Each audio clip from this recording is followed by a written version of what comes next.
If you follow me on Twitch, then you already know that I've been struggling with this television here.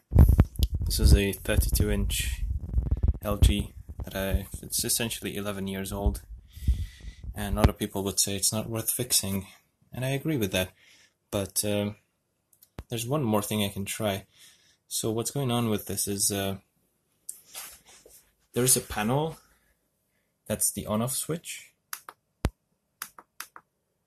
and also the sensor for the remote control, and sometimes that doesn't work at all. Sometimes it keeps pressing random buttons, even though I've already disconnected the side buttons completely, and I thought that fixed the issue, but it still persists. I thought it was just the buttons being faulty, but it's actually the whole board. There's something with the sensor panel. I can sometimes fix it by pressing the off button a couple of times if it doesn't work.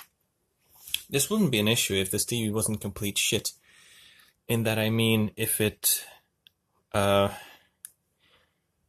like I had to enable the button lock, so that message right there that it says, it means the button lock is on. If it didn't tell me that every single time it feels like a button's being pressed, I wouldn't have to worry about it. I could just leave it as it is. But no, this idiot keeps telling me that, oh hey, the button lock is on, by the way, just saying.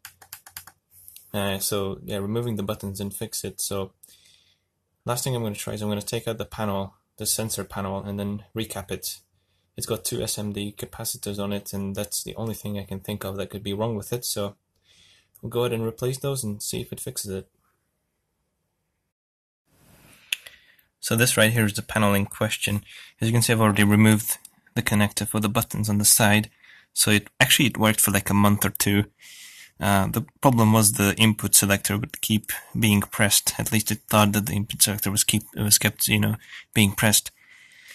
But now other things are showing up as well. So I'm going to try to recap this, like remove those two capacitors and replace them with new ones. My capacitors, I found, they're slightly higher rated, like higher voltage, but that should be fine. It's still 47 microfarad. These are 16 volt 47 microfarad. I've got 25 volt 47 microfarad, so we'll see if that works. The SMD caps that I had were a little bit bigger than what I needed size-wise, so it was a bit tricky to put it on, but I mean, it's not pretty, but it does make contact, and that's what matters. So yeah, it was like about a 5-minute job, so let's see if it fixed our problem. Well, seems like that didn't fix our issue. It's still doing it, although it's at least... Okay.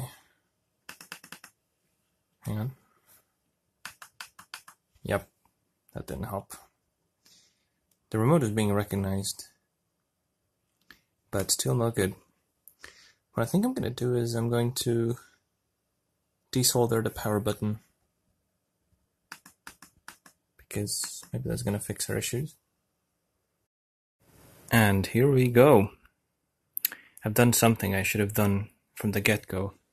Instead of desoldering the power button, I simply severed the connections on the board itself. So I took a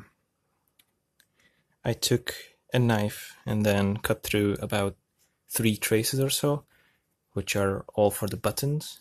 So those don't make connection to the motherboard anymore. But the remote control is still working just fine. So there you go. I think I fixed it. Hopefully. It's not going to go bad. It's got different caps in it now, but yeah, that should be fine. I didn't need to recap it, but whatever, it's not going to hurt. So yeah, let me show you the cuts I did. Sorry about the filth and grime, that's just an 11-year-old TV from the inside, so here you can see I did a tiny cut here to sever these lines.